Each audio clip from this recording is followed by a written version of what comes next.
Hello everyone, welcome to Utility Jude's ration size programmes. In these short films I'll be telling you all about food in Britain in World War II.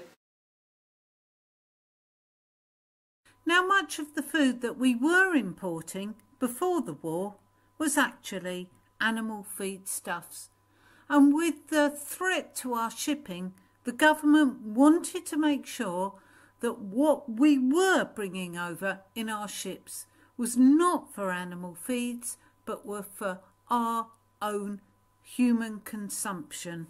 With a limited supply of feed, many of our egg-producing farmers had to limit their stock, and there was a shortage of eggs throughout the country. Now, as an adult, I was only allowed one egg every week and sometimes every 2 weeks. But as children, you were what were called priority customers. The government knew that eggs were very important in your diet, and therefore you would have more eggs than I did, probably 3 to 5 eggs a week or every 2 weeks.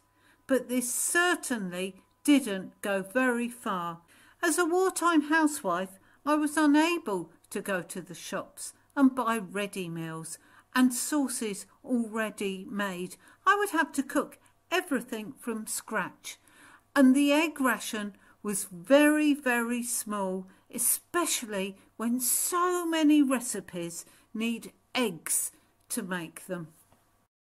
Now, for the first few years of the war, our American friends didn't fight with us, but they did help us a great deal.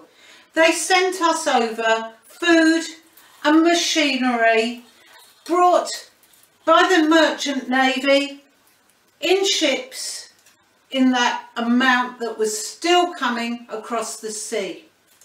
And two of the food items which really helped our week's ration go a lot further were our dried egg powder and our household milk powder. Now, these are egg and milk that have had all the water taken out of them. So they are just powder. There's your powdered dried egg and your powdered dried milk.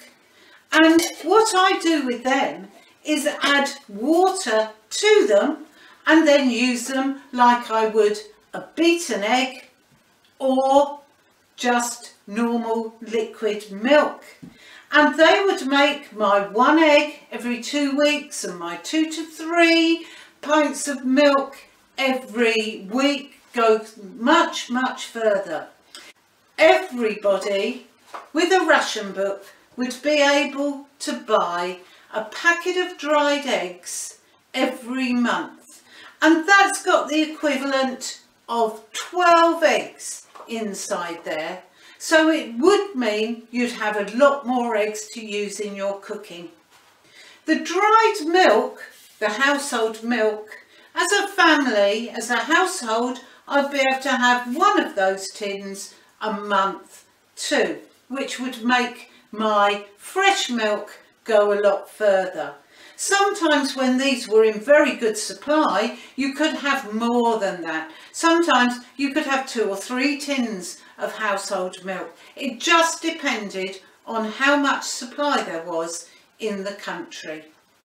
Now, many people kept their own chickens during the war, because if they had no more than 6, they could keep all the eggs that the chickens laid themselves.